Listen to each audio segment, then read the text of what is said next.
It is a beautiful spring day, and I am called to pick dandelion blossoms today, and I'm going to try making dandelion wine. Here in a nice open field with a lot of different little spots of yellow. So I'm going to see how long it takes to pick them and enjoy the sunshine and the cool breeze and the warm weather because it was a really long winter, and so I'm hoping the dandelion wine will be something to remind me of this beautiful spring day next winter when it's gray and cold and snowy. Thinking about the future and foraging in the now. Have a good one, y'all.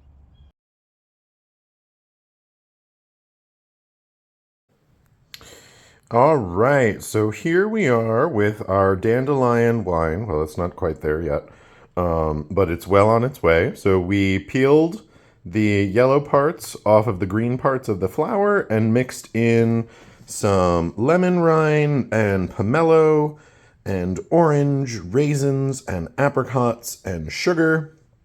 And we let that sit for a couple of days to infuse. And then today I put it in its fermentation vessel with the yeast, and you can actually see the little bubbles starting to form, which means that the yeast is working. So this will take about 1 to 2 weeks before it moves on to its next stage, which is filtering out the fruit and the flower petals.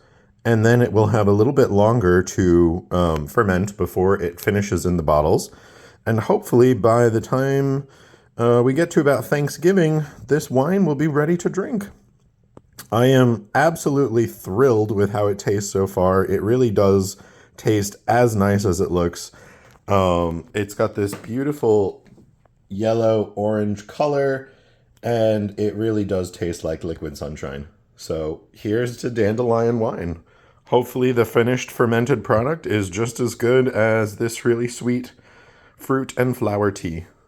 So we know that the primary stage of fermentation is done because the fruit and orange peel is no longer floating to the top of this in the morning. And I stirred this morning, and you can see most of it has floated to the bottom.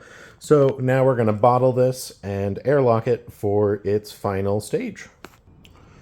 So we got a lot of the fruit out from here, in here, and now we got to filter it through a towel. And we're going to do this a couple of times because it's going to help get the particulate out of here and the nasty stuff that we don't want in our wine. So we're going to filter this, and this is just a towel with some clothespins over a glass jug. So this is the inside of the towel that we have been straining our wine through, and this is the reason why we're straining it, to get all of this particulate out. And we're going to filter the wine once again. This is a clean towel, and depending on how dirty this towel gets, we will either filter it once more or put it in the bottle.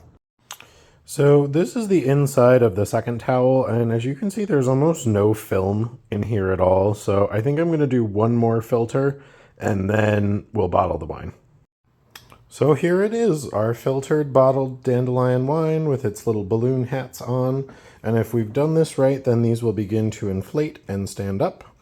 And this one actually already, this is the first one I did. You can see it's already building up the air in there. So that's the final stage of fermentation. And then we will poke a hole in the top so that the excess gas can escape. But we want to make sure that it's working and that it's got the time to do so.